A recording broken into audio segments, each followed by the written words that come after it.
Welcome to this educational series on computer world terminologies and concepts. In this video, we explore the topic of trolls, but not the mythical creatures from folklore. We are talking about trolls on the internet, people who deliberately provoke arguments and spread chaos online.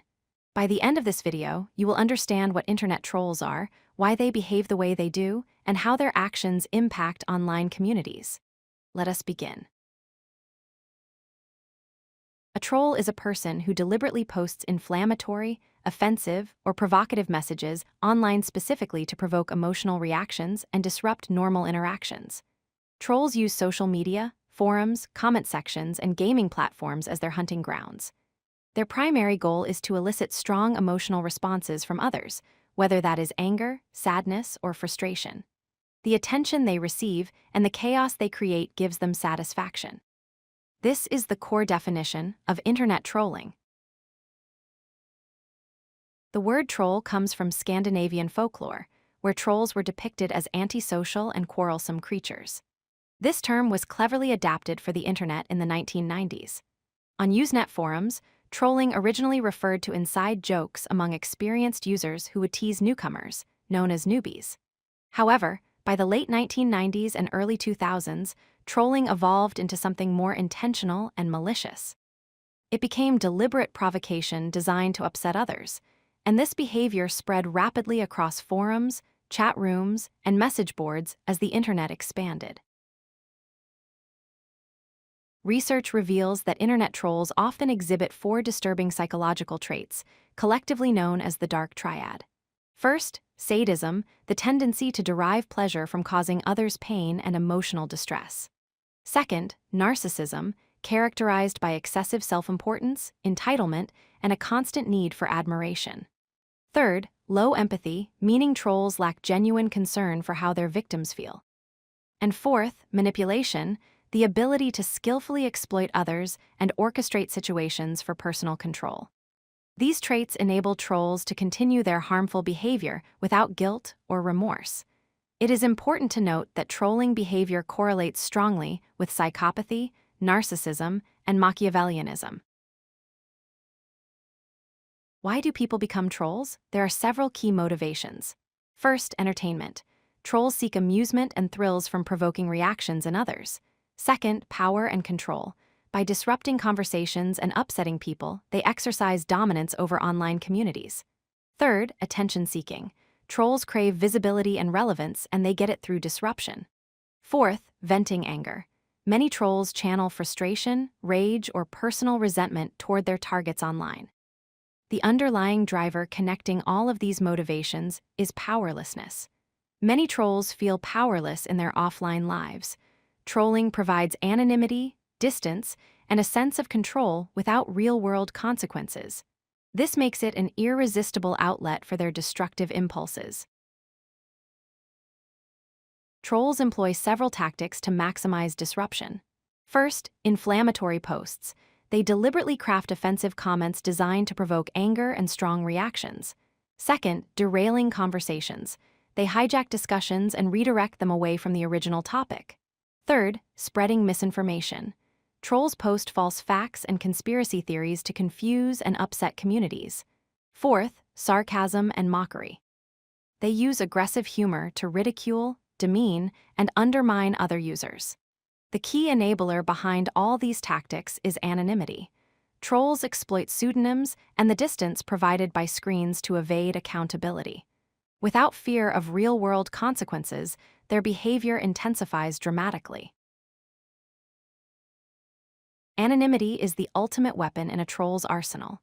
It creates what psychologists call the Deindividuation effect. When people are anonymous, they feel disconnected from the consequences of their actions. They behave in ways they would never dare to in real life. Anonymity also creates psychological distance from their targets. Without face-to-face interaction, trolls feel emotionally removed from the people they hurt, reducing their empathy and moral restraint. This anonymity enables several critical advantages for trolls. It provides freedom from identity disclosure and protects them from personal reputation damage. It allows escape from legal liability in many jurisdictions. It amplifies extreme behavior because there is no fear of peer judgment. and it enables the creation of separate online personas that feel disconnected from their real identities. In essence, anonymity removes the psychological brakes that normally prevent people from being cruel. Not all trolls are the same. Research identifies several distinct types. First, sadistic trolls. These individuals derive genuine pleasure from causing pain. They intentionally seek to inflict maximum emotional damage.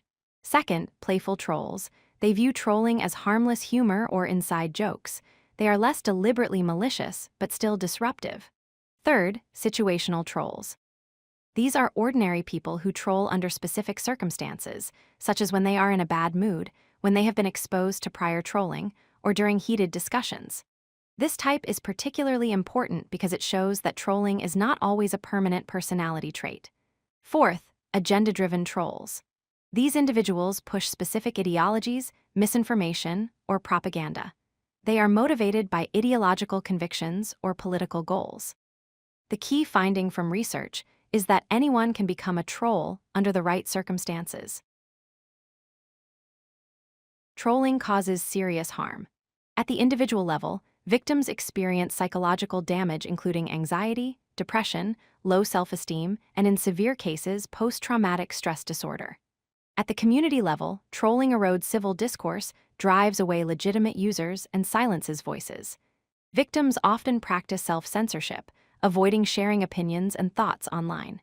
This makes online spaces less diverse and less authentic. At the professional and personal level, coordinated harassment campaigns can destroy careers, damage businesses, and ruin public reputations. Beyond these individual impacts, trolling has broader societal effects. It normalizes harassment, polarizes discourse, erodes the culture of online safety, and reduces trust in digital communities. The damage extends far beyond the moment of the troll's attack. How do we combat trolling? There are 4 primary strategies. First, do not feed the trolls. Ignore provocations completely. Trolls seek emotional engagement and attention. Without a response, they lose their reward and often move on. Second, use blocking and reporting features.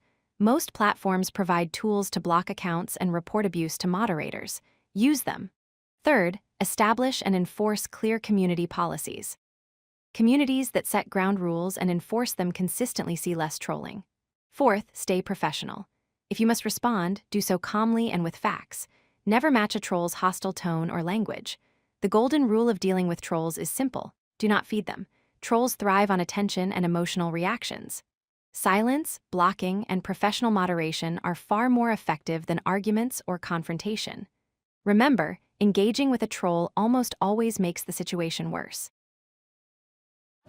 If you like this video, hit that like button and don't forget to subscribe.